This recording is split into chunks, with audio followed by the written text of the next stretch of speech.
Welcome back to the Knitathon. I really hope you're having fun, enjoying yourselves. This is what today is about, is enjoying yourself. So I really hope that you're there. And I'm saying this knowing that I've had kind of a hard time. Ah, the yoke. Now, I just threw it on the floor, but I've been working on the yoke of my cat number 2, and this is a lace yoke, and a somewhat complicated lace, and it was just not working. Just not working. And I kept ripping back and knitting again and ripping a little bit back and trying to fudge it, and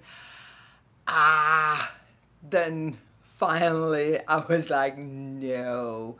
So I left it. I went out to get some lunch. I had sushi and banana bread, which I think is a very underrated combo for lunch. It was delicious. And when I came back, I was like, okay, I'm ready. And I ripped the whole thing back and started over. And now my knitting and I are enjoying each other. So yeah, I do realize that lace pattern doesn't show very well in such a variegated yarn, but this lace is actually, my idea was more to have the structure than the actual look of the lace. I wanted something to pull in the sweater up here around the neck. So it seems to be working beautifully, and I am very, very happy with this. I hope your whips are treating you kindly as well. I don't know how many of you caught the piano music from Malene just an hour ago. That was beautiful. I did see a lot of you in there. If it looks like I've been crying, I have. I get so emotional when she plays, and it was just lovely. But now I've spent half an hour playing catch with little John, and I am good to go again. I announced that this was going to be an Ask Me Anything live, and I have gotten so many great questions that have really made me think, which is a good thing. You know what? Let me just see here. Do we need a little more light here? Was that better? Let me know if it's too dark in here. One of the questions was, are you doing the Knitathon with your grandkids around? And no, I'm not. That wouldn't be possible. I'm at my son's Jiu-Jitsu Academy here in Plano, Texas. I am in the office space because there will be some classes going on in the mat area. But I have taken advantage of the mat area doing some walk and knit sessions just to keep my body moving. But yeah, it's dark in here. There's no natural light, so I'm working with a ring light and some overhead lighting. I hope it's okay. Oh, thank you. I'm happy to hear that it's okay. So, yeah, that was question number 1. No, I am not doing the Knitathon with John and Lucas around. But John just came over to say hello, and yeah, we played catch, we did some jiu-jitsu. That was loads of fun. I'm a bit warm now, but I guess that's okay.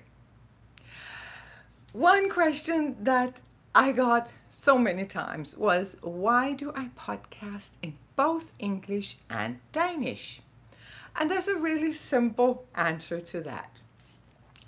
When I started podcasting, I started out in Danish. That was the natural thing to do for me. I'm Danish. It's the language that I feel comfortable in. But then I found out that my lovely daughter-in-law, who doesn't understand one word of Danish, found out that she would sometimes, oftentimes actually, put on my podcast just to hear my voice, as she said. And I was like, no, she needs to be able to understand me. So she and I agreed that every other week I would do it in English so that she could follow along with what was going on. So that's why I changed back and forth between Danish and English. Let me see here. Another question I've gotten a few times is, am I a full-time knitwear designer? Is knitting my job? And yes, it is. I have nothing else to do in the day than knit, knit, knit. Of course, that's not totally true. There's a lot of other stuff to being a knitwear designer. There's all the pattern writing, the grading, the translations, all the administrative stuff, and the stuff that I'm really bad at, marketing, social media, all that. Need to up my game. But yeah, basically I knit for a living, which of course also means that I do knit a lot of hours every day. So in the evening when I have my time off, I'll knit. Of course I will. I love my knitting. So there. How do you get into the creative spirit? How do you find inspiration? Someone asked me. And another person asked me, can you turn your creativity on and off? So how do I get into the creative spirit? I can turn it on. Few tips and tricks. I open my eyes and things will just come at me. They will just present themselves. If I'm in a church, if we're traveling, I'm in a church, the mosaic windows or the beautiful floors will just come at me and present themselves as knitting inspiration. I can find inspiration in nature. That's mostly shapes and structure, texture. I can find inspiration everywhere, and I can turn it on. I do have a notebook where I keep little notes about things that sparks my interest. There's not a lot of pictures in that book because I'm not that kind of a visual person. I paint with words instead, if that makes any sense at all. That's what I do. So I'll write a few notes about what inspired me, and when I look back at those notes, inspiration will come back and will often then spark new inspiration. So I can turn it on. I cannot turn it off. And sometimes I wish I could, because sometimes I will overwhelm myself. I've been known to do that on more than one occasion, but I have been better lately at writing all the stuff down, keep it in my notebook, and it's like I can relax. Once it's in my notebook, it's written down, then I can relax. Then I'm not obsessing about making this into something. Then I know it's waiting for me there. So yeah, when I think I need inspiration, I will get out my notebook and it will just come flowing. But I do pick up inspiration everywhere. I was also asked if there's a particular shape or fit I prefer. And the answer will tell you that I'm not a professional designer, because I design what I like. I design what I wear. I design mostly for myself. So yes, there is a particular shape or fit that I like. Sorry for kicking the stand. I'll try not to do that again. It's of course this basic shape that you have seen over and over again from me. A slightly boxy fit, relatively short, never cropped, but I will prefer that my knits hit me here at the top of my hip bone, a little longer in back. Yeah. I rarely do a very open neckline. Sometimes I do, but not a lot. When I do a V-neck, it's also often rather shallow. So yeah, the shape and fit I prefer is what I design. And I do know that if I was a professional designer, I would design stuff that I thought other people would like. But I can't. I have to love what I make.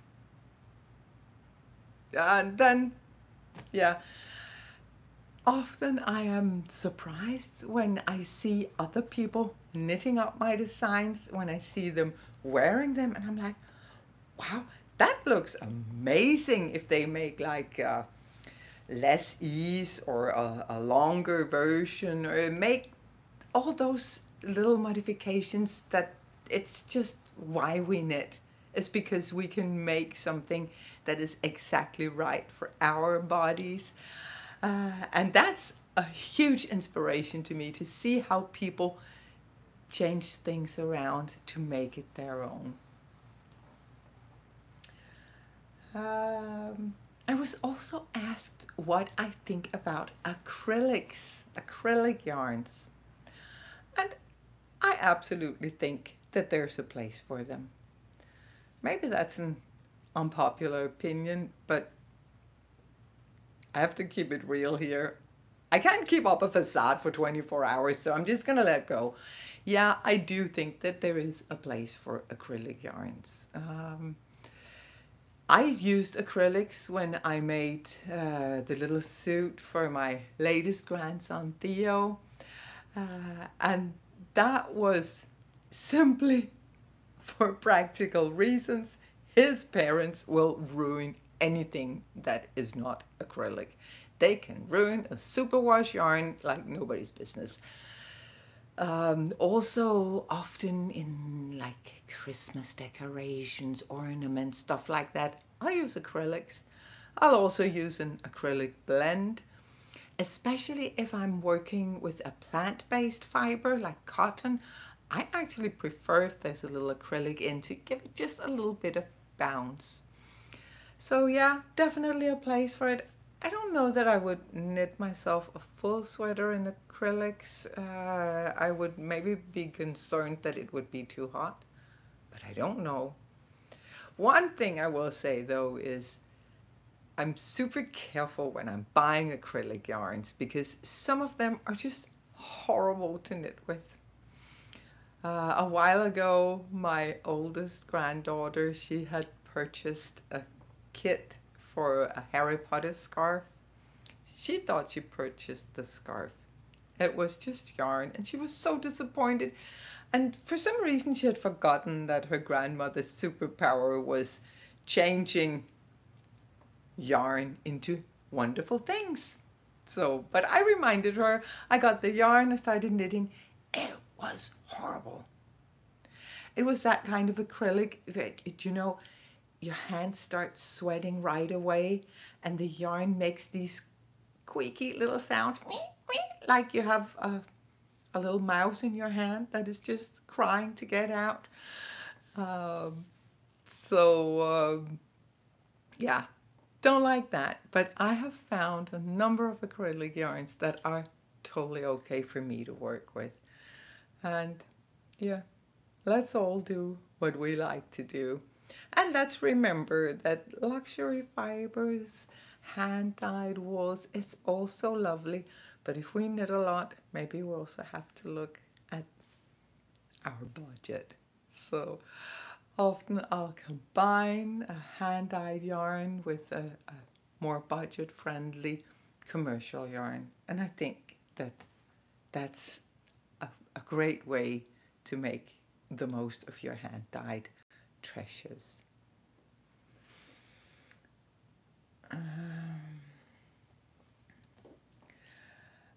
I also got a question about the Fiftyfabulous name.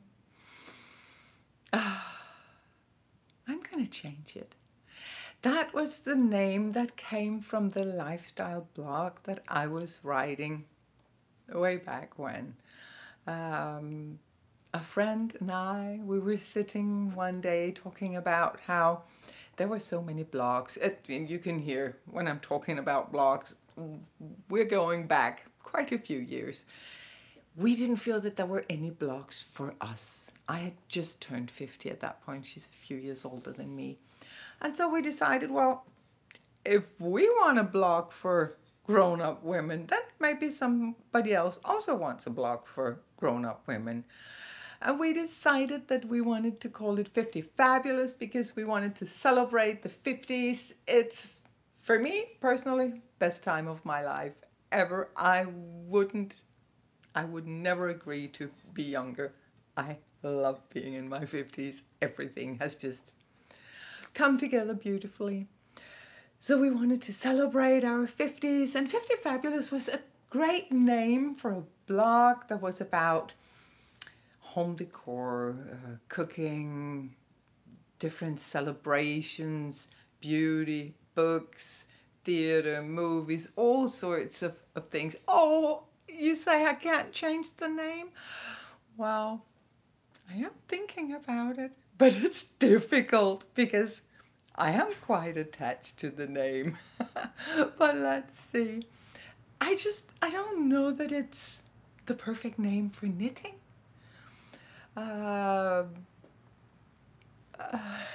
Yeah, 50s, they're great. Actually, this whole knitting thing happened by itself because as we were writing this blog, I was of course knitting all the time. I've always been knitting. So when I had knit something, I would just post some general instructions on how to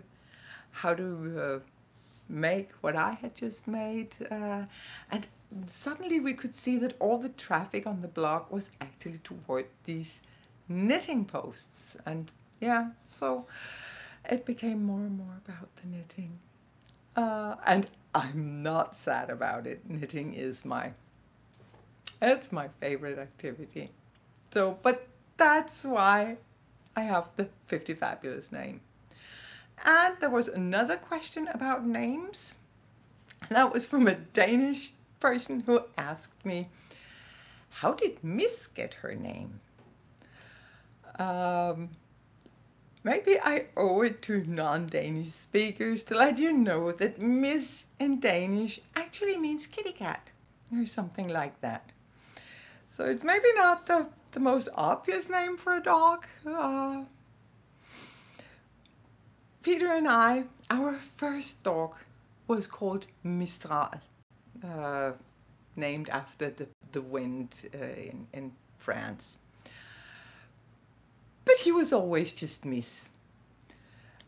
And then when we got our new Miss, she was just so much like him. It was like seeing him again.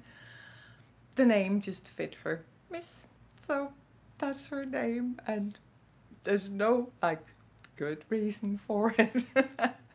But you know, when you say it to an English speaker, they're like, yeah, Miss, that's nice, that's okay. So thank you for having me.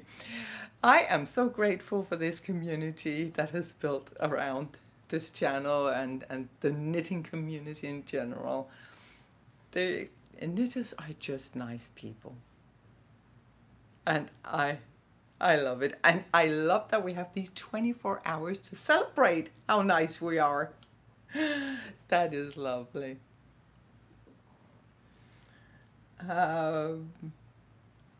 Yeah. Another question was also from a Danish viewer. She asked me, are you a Buddhist? I think I remember you at one point saying something about that.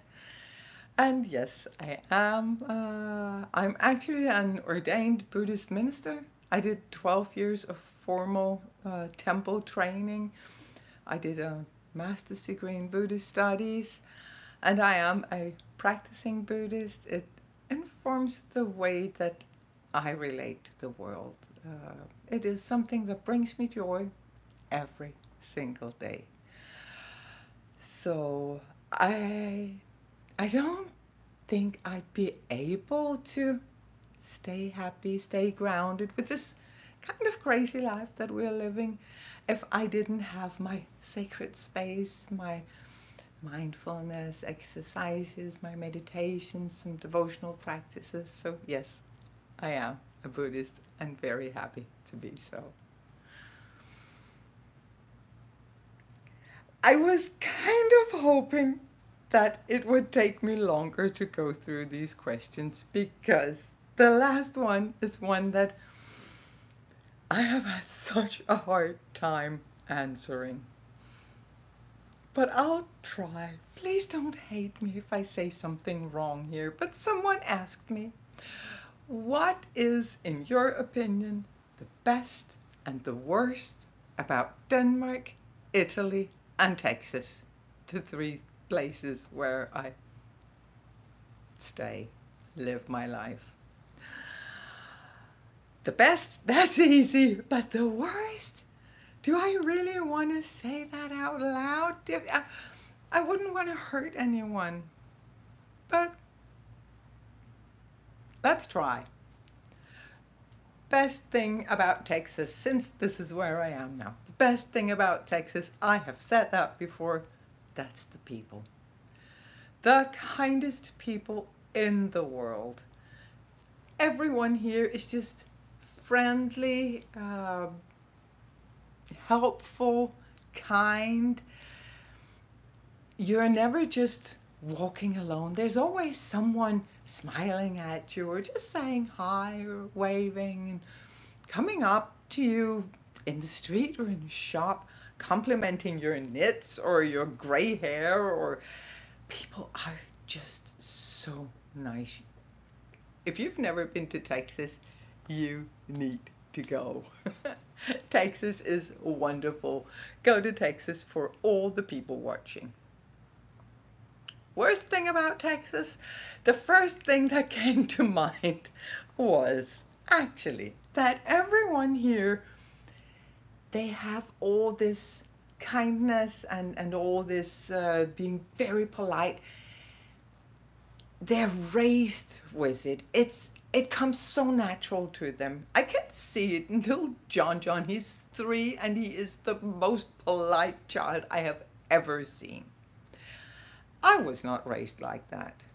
To a Texan, they probably think I was raised by wolves. I was raised in the 60s in Denmark. Yeah, I have a lot to learn, and I will often feel like a bull in a china shop when I'm over here. So that was the first thing that came to mind, was that I do feel like a bull in a china shop here. But that's not so much about Texas, that's more about me, right? I need to see more of Texas, because the things that I have seen so far, I miss a place to go for a walk, like a small town or a forest, or I miss some beautiful nature, and I'm sure it's here. I just haven't found it. So that's actually on our to-do list, is find the beautiful places of Texas. And that brings me directly to what I love most about Italy, the beauty. The nature, the beauty of the nature, of the people, the language, the food. Well, Texas food is great too. But anyway, yeah. Italy is just beautiful. All the history. It's such a rich culture. And also, I love the life that we have built in Italy. Me being a somewhat introverted person, I really appreciate it just being me and Peter and Miss all alone on a mountaintop. So That's what I love most about Italy. And I'm sure that any Italian person would agree with me on what the worst thing about Italy is. They love paper. Oh, the bureaucracy. Again, I come from Denmark. I'm used to everything being available online. You can do everything online in Denmark.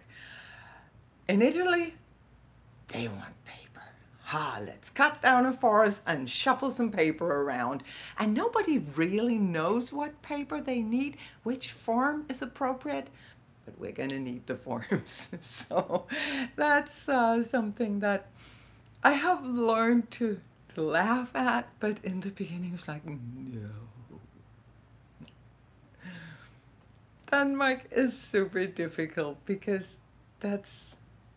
it's my country. It's where I grew up. And that's something I have been thinking a lot about.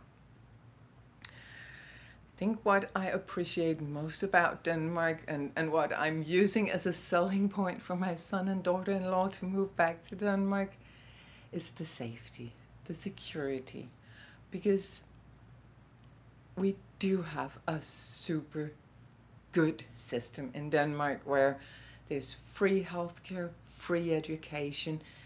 We do take care, and of course there's always things that could be better, but in general you're safe when you're in Denmark. And I think that almost everyone in Denmark agree that we need to take care of each other and try to raise up the people that have been unfortunate and haven't been able to make their own fortune. So it feels really safe. It also, to me, makes total sense to have free education for everyone, free healthcare. So that's really what I appreciate about Denmark. On the other hand, and this is not going to be popular, but the downside to this is the idea that those who are maybe above, like mid-level, we need to sometimes pull them down a little. I don't know if anyone has heard about Janteloven. It's a Norwegian writer who spent some time in Denmark, and he wrote about Janteloven, which is, I mean, it's basically the same as the Japanese saying, the nail that sticks out gets hammered down. So that I could do without. But yeah, I did it. I did it. I came up with the things that I love most about those 3 places and the things that I could do without. So that was it. If anyone has other questions, feel free to ask them either now or in the comment section after this live. It was a lot of fun to answer these questions because a lot of them really made me think, and I like to be surprised. I like to be challenged to think. I don't like to be challenged too much in my knits. Oh, it's a pleasure to share. Thank you for listening to me.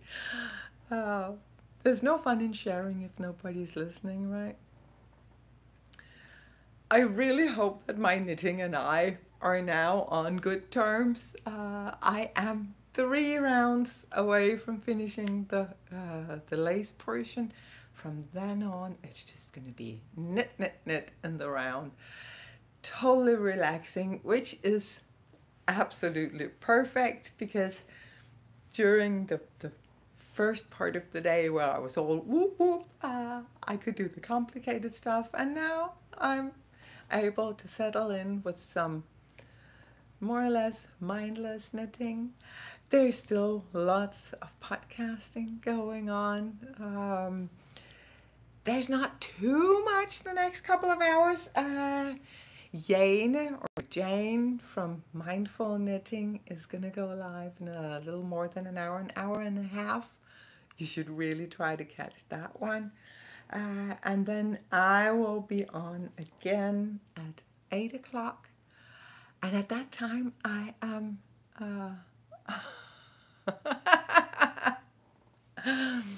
I'm going to be back at 8 o'clock and I'm going to go through all my current whips, my one finished object since we last talked, and some dream knits, because I have some things that needs to be on my needles as soon as possible. Oh, thank you. That was so kind. Oh, I really want to light up my corner of the world. So thank you. Thank you so much. Now I'm getting all emotional, so I better end things here before I start crying. I really, really hope that you will have a wonderful hours, no matter if they're afternoon hours, late night hours, morning hours. Enjoy. And when you feel that you're not enjoying yourself, I'm not going to say you're doing it wrong, but I am going to say maybe you need to take just a little break. I've said it before, I'll say it again. We'll happily save a seat for you. This is about enjoying yourself, and I really look forward to seeing you all again. Bye for now.